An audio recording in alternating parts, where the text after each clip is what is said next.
how does the son of the Coca-Cola founder end up creating a place so cursed that it became Hollywood's go-to location for horror? Why did a man who had everything build a fortress to keep the world out? Over the next hour, we are going to unlock the rusted gates of Briarcliff.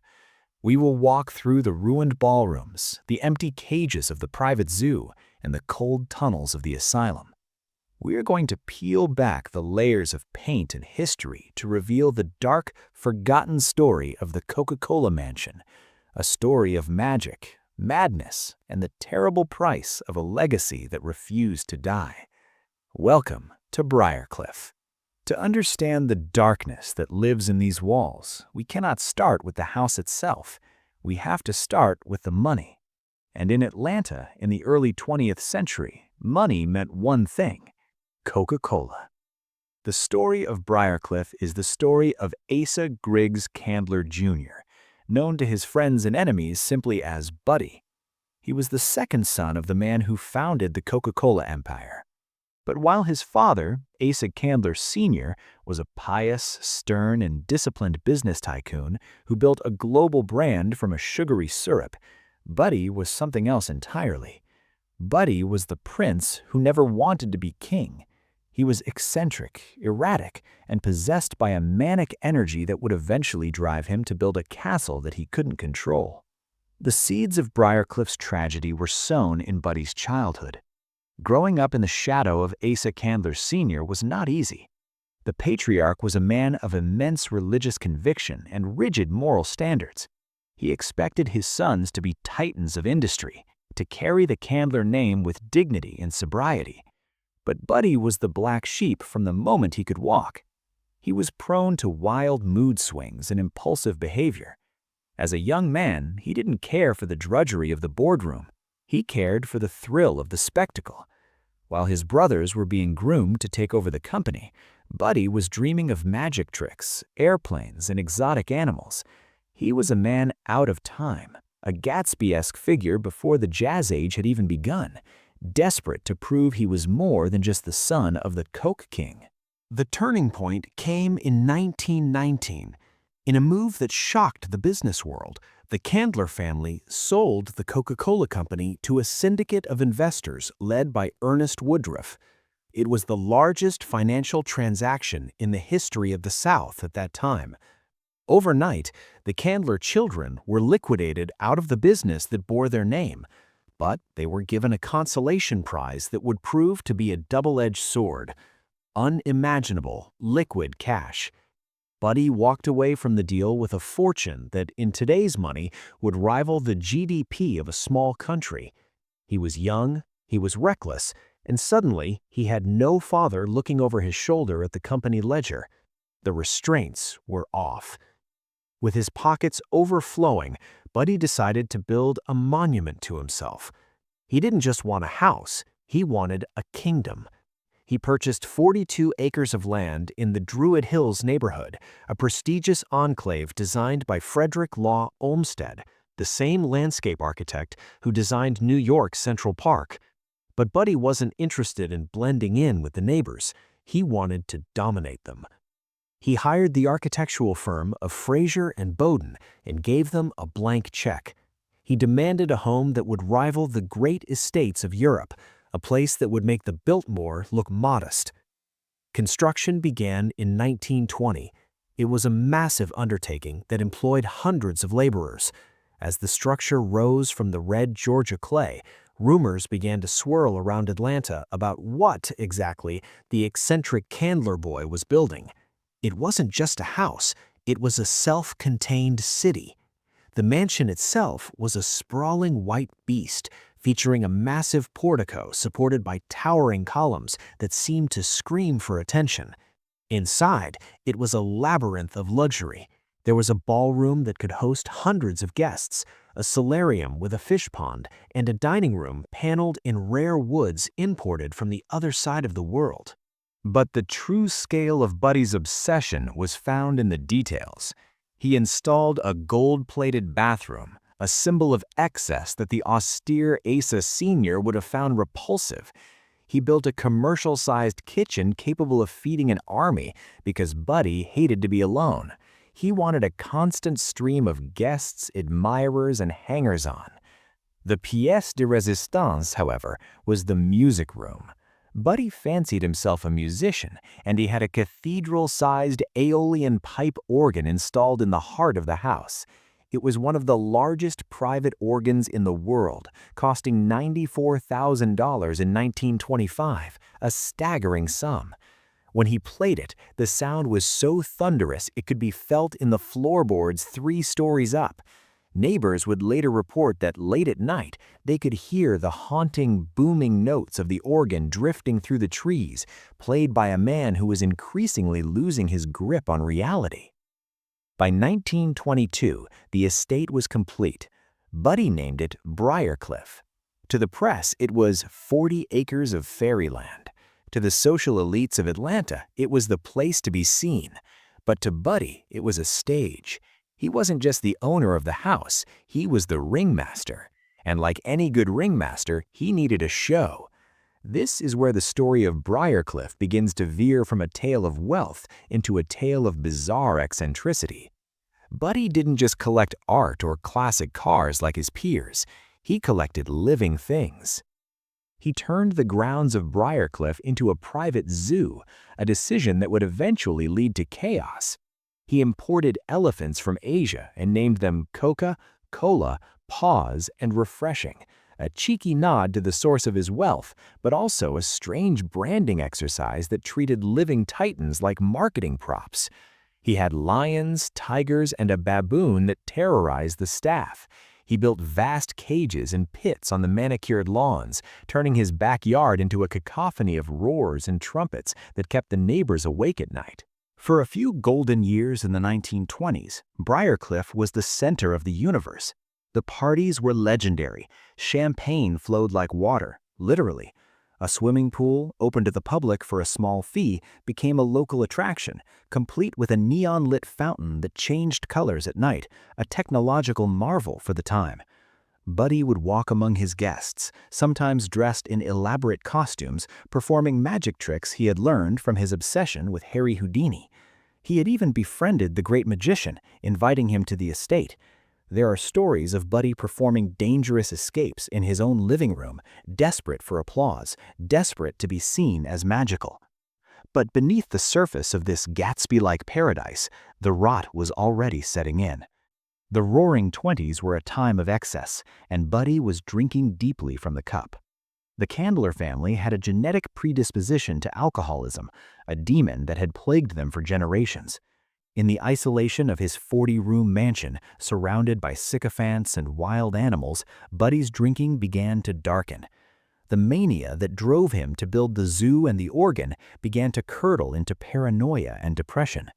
The high walls of Briarcliff, built to keep the world out, were starting to lock him in. The first cracks in the facade appeared not in the foundation of the house, but in the chaos of the zoo. It started with complaints. The smell of elephant manure in the humid Georgia summer was overpowering. The roaring of lions at 3 a.m. was terrifying the residents of Druid Hills. But Buddy, in his arrogance, ignored them. He was a Candler. He owned the town. It wasn't until a baboon escaped the compound and attacked a neighbor, biting her and stealing her purse, that the reality of Buddy's reckless kingdom crashed down. The ensuing lawsuit was a public humiliation. It was the first sign that the Prince of Coca-Cola was not untouchable. As the 1920s drew to a close and the Great Depression loomed on the horizon, the lights at Briarcliff began to flicker. The laughter in the ballroom grew quieter. The organ music grew more melancholy. Buddy Candler was sitting on a throne of gold, but he was about to find out that money cannot buy sanity, and it certainly cannot buy peace. The fairyland was about to become a nightmare, and the mansion that was built to celebrate life was about to become the backdrop for a very different kind of story, one of madness, blood, and the slow, agonizing collapse of a dynasty.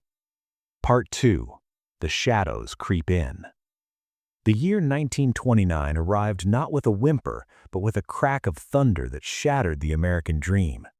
The stock market crash in October didn't just wipe out bank accounts, it wiped out an entire way of life. For the vast majority of Americans, the Great Depression was a time of breadlines, dust bowls, and despair. But inside the gilded gates of Briarcliff, reality was slower to arrive. Buddy Candler was insulated by the massive cash reserves from the sale of Coca-Cola, effectively living in a bubble while the world burned around him. But bubbles, no matter how thick, are destined to pop. While the Depression didn't bankrupt Buddy immediately, it changed the atmosphere of the nation, and it turned the public's eye from admiration to resentment.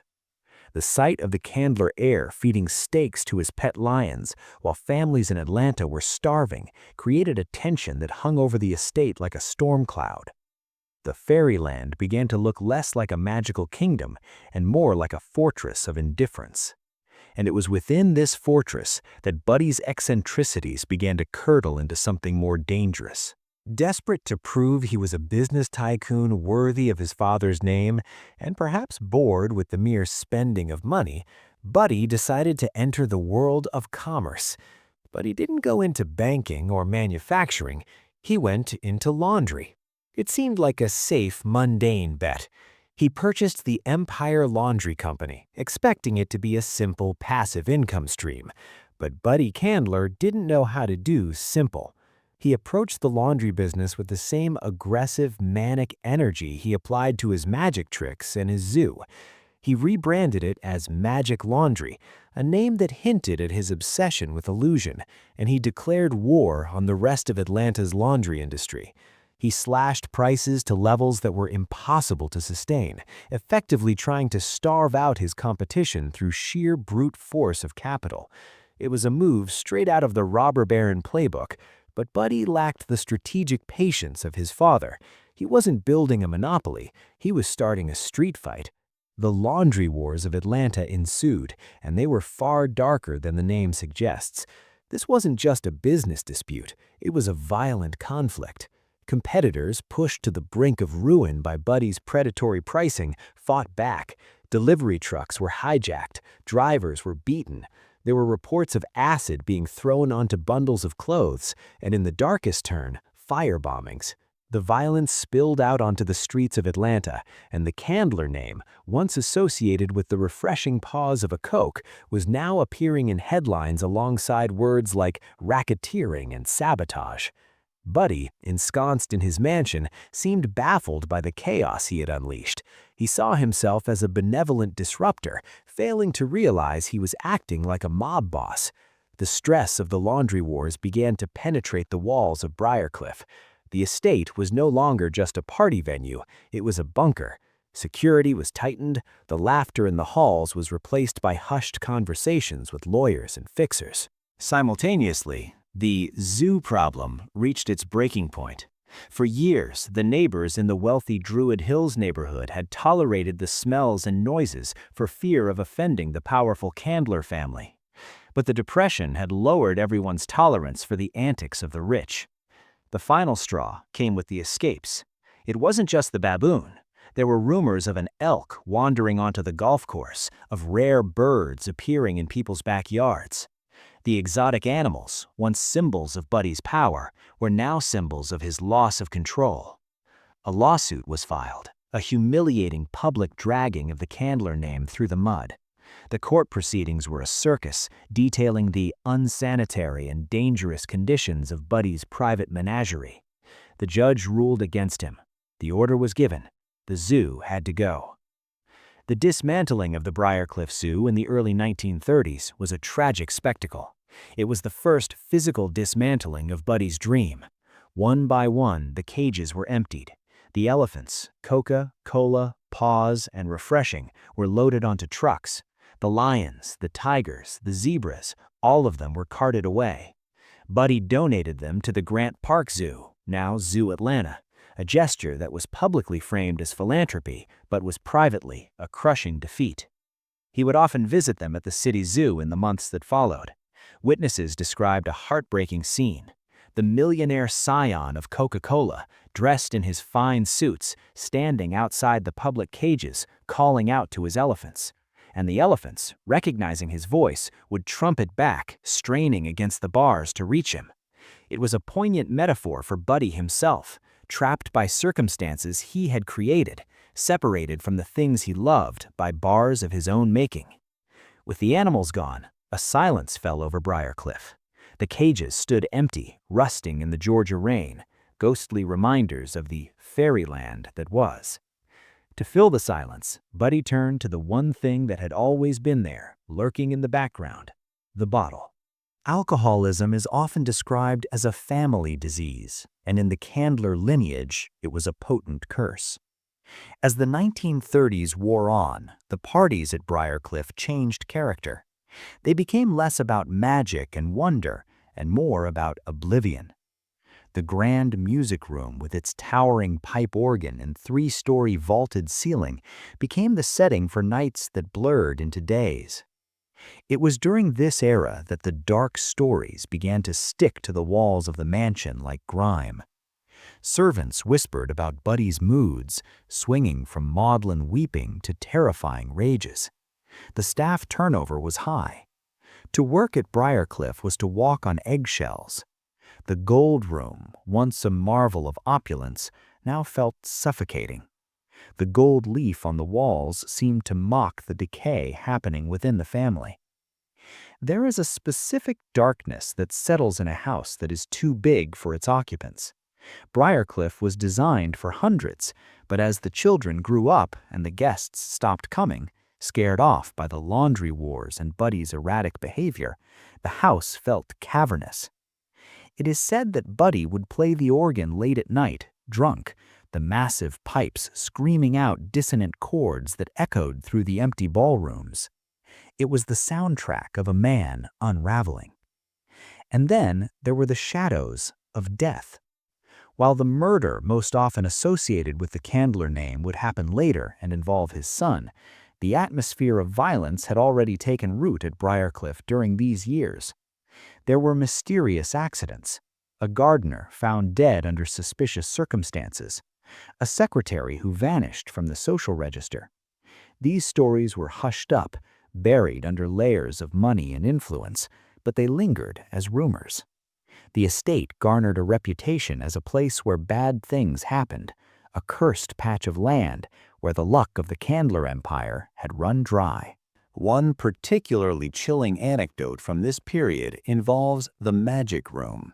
This was Buddy's sanctuary, filled with his illusionist equipment, mirrors, trapdoors, and escape trunks.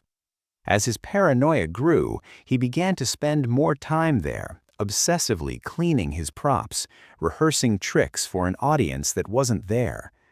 It is said that he became convinced that people were stealing from him, that his friends were actually spies for his laundry competitors. He started to booby-trap the house. The playful magic tricks of the 1920s were weaponized. Doors that locked from the outside, hidden viewing ports where he could spy on his guests. The house was literally turning against its inhabitants. By the mid-1930s, the financial strain was becoming undeniable. The laundry wars had bled him dry. The maintenance of a 42-acre estate and a 40,000-square-foot mansion was astronomical, even for a Candler. The taxman was knocking at the door. The prince of Coca-Cola was cash poor. The gold plating in the bathroom was starting to flake. The gardens were becoming overgrown. The ivy was climbing the walls, not as decoration, but as a conqueror. Buddy was facing a choice that would break him. He had to give up the crown.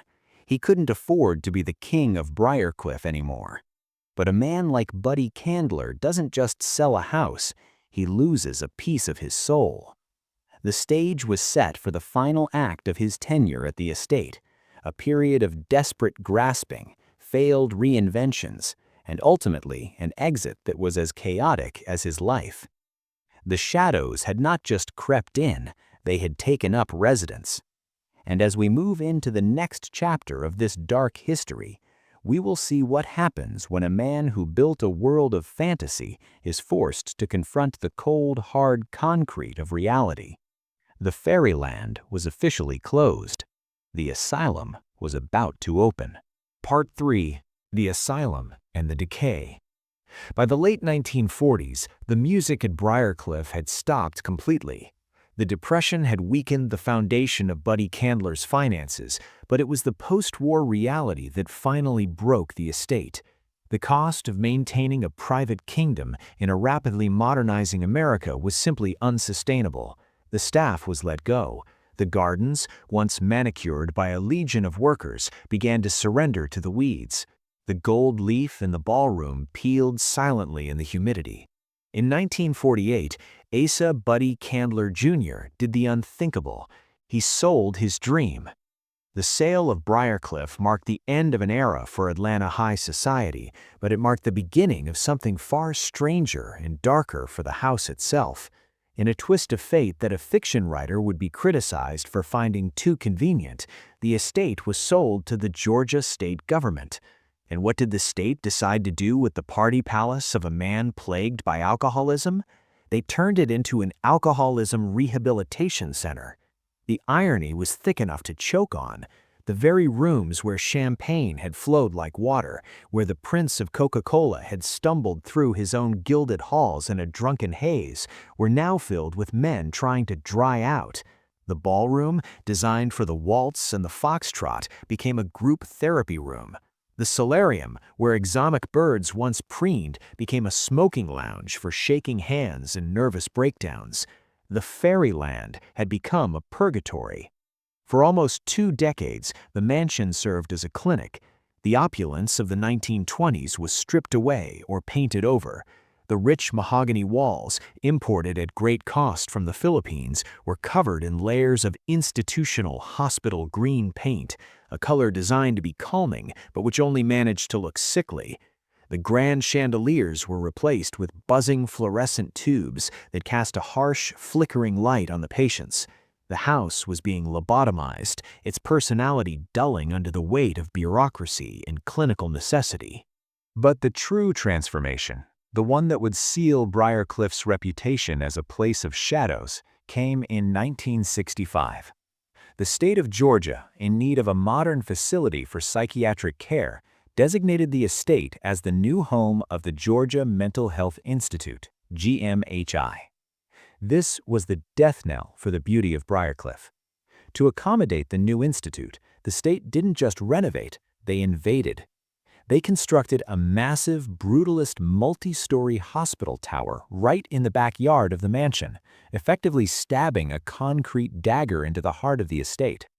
The delicate, classical architecture of Buddy's home was now overshadowed by a soulless gray monolith filled with barred windows and locked wards.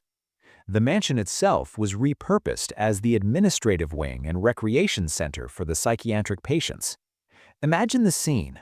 The music room, with its $94,000 organ, now hosting finger painting sessions for the heavily medicated. The grand dining hall, where presidents and tycoons had once feasted, now serving as a cafeteria for doctors and nurses discussing electroshock schedules. The house was still standing, but its spirit was being suffocated. It was during the GMHI years, 1965 to 1997, that the haunted legends of Briarcliff truly began to fester. But these weren't stories of Victorian ghosts rattling chains. These were modern horror stories. The institute was connected by a series of underground tunnels, damp, dripping subterranean passageways that linked the mansion to the hospital tower and the cottages scattered around the property. These tunnels were used to transport laundry, food, and sometimes bodies. Staff members hated them. They reported sudden drops in temperature, the feeling of being watched, and the inexplicable sound of footsteps splashing in the water when no one else was there. The magic room, Buddy's old sanctuary of illusion, became a storage closet for medical records. But the staff whispered that the room felt wrong. Files would go missing. Doors that were locked would be found standing wide open. It was as if the house remembered its original master and resented the intruders who now walked its floors with clipboards and keys. Life inside the Georgia Mental Health Institute was a far cry from the roaring parties of the 1920s. It was a place of sorrow. While it was a modern hospital for its time, the stigma of mental illness in the 60s and 70s cast a pall over the grounds. The laughter that once echoed off the marble walls was replaced by the shuffling of feet and the murmuring of voices heavily sedated by Thorazine. The swimming pool, where the neon fountain had once dazzled guests, was drained and filled with leaves, a gaping concrete mouth in the ground. The juxtaposition was jarring. You had patients dealing with severe schizophrenia and psychosis wandering through rooms designed for the ultra-wealthy. The grandeur of the architecture clashed violently with the reality of the institution. It created a liminal space, a zone that felt neither like a home nor a hospital, but something in between, something unsettling. This unique atmosphere is why, decades later, the location would become a favorite for film scouts looking for creepy locations. Most notably, the Hawkins lab in Stranger Things was filmed here, tapping into that exact energy of institutional menace. As the decades wore on, the funding for the Mental Health Institute began to dry up. The 1980s and 90s saw a shift in how mental health was treated. Large, centralized asylums were falling out of favor. The complex began to decay. Maintenance was deferred. The roof of the mansion began to leak, allowing water to trickle down into the priceless wood paneling. The hospital green paint began to peel, revealing the original gold leaf underneath, a metaphor for the house trying to shed its skin, trying to remember what it used to be. By 1997, the state shut down the Georgia Mental Health Institute. The doctors left, the patients were transferred, the files were boxed up, and Briarcliff was abandoned once again. But this time, the abandonment was different. It wasn't a pristine mansion waiting for a new owner. It was a scarred wreck. It was a Franken building, half mansion, half asylum, filled with the debris of two very different, very tragic eras. There were gurneys left in the hallways next to marble fireplaces. There were patient restraint straps left on the floor of rooms with crown molding. The silence returned to Briarcliff, but it was a heavy, loaded silence.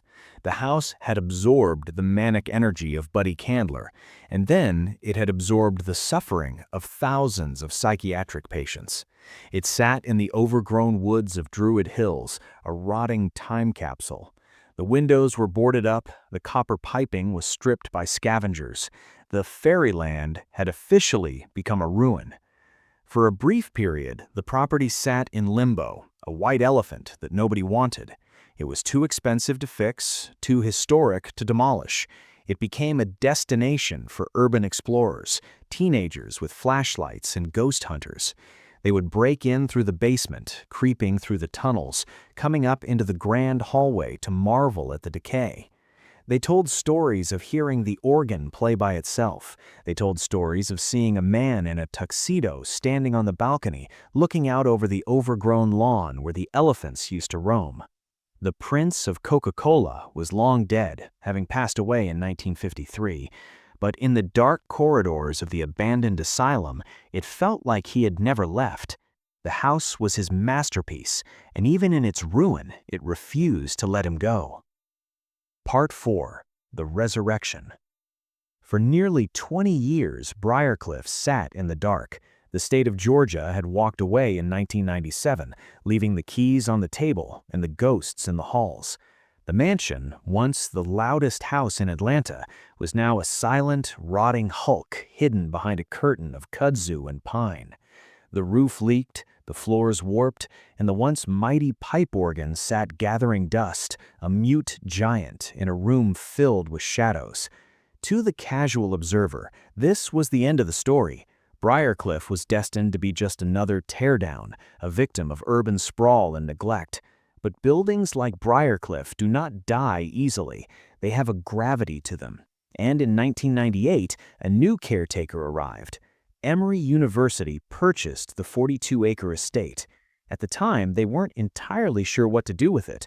The property was a logistical nightmare, a crumbling 1920s mansion connected to tunnels to a creepy 1960s psychiatric tower, all sitting on prime real estate.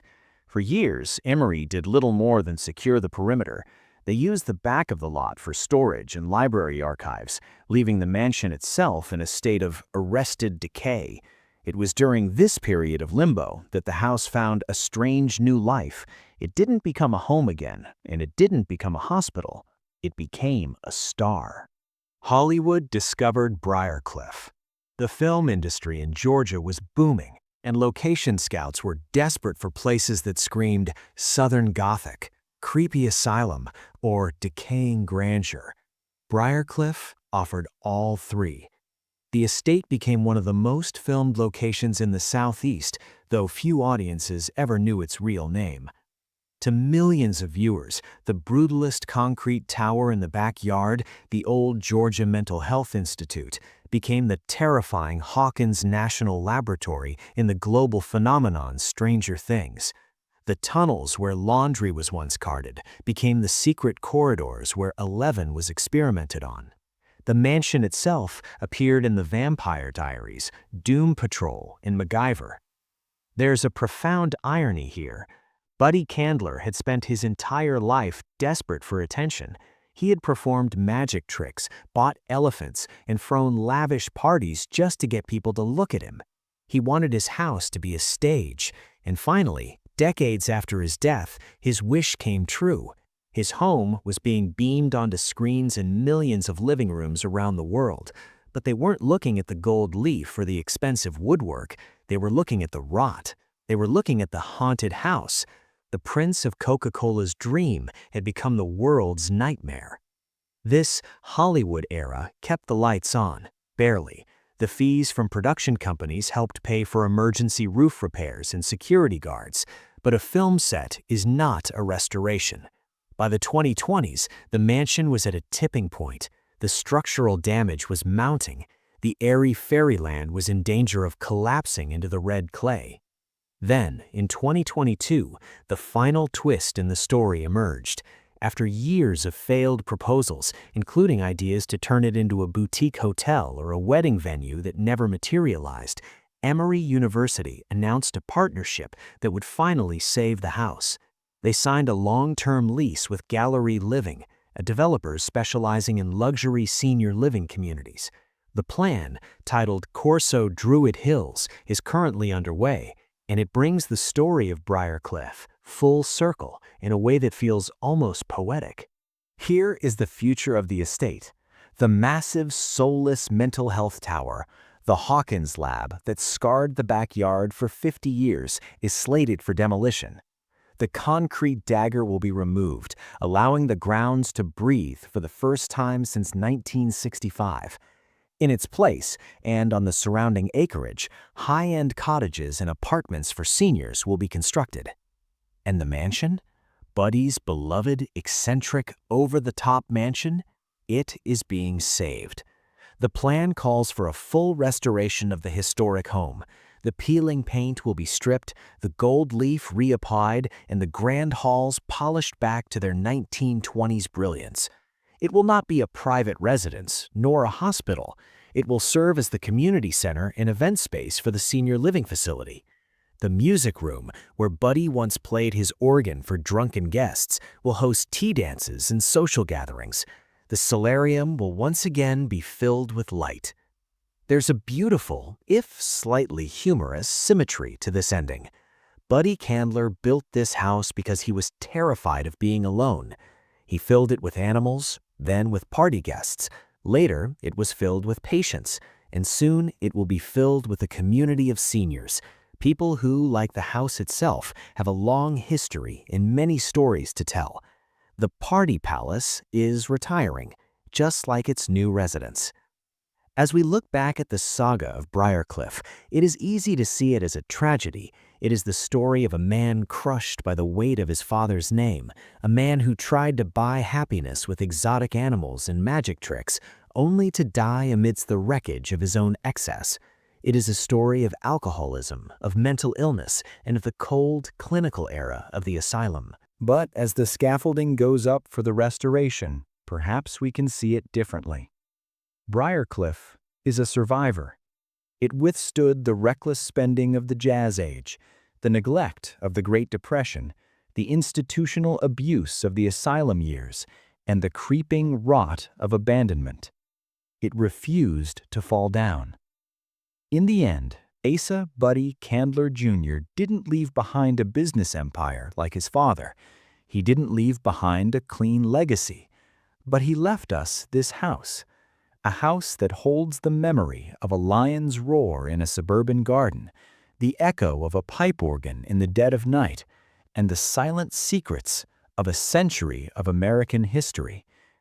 The rusted gates are opening. The ivy is being pulled back.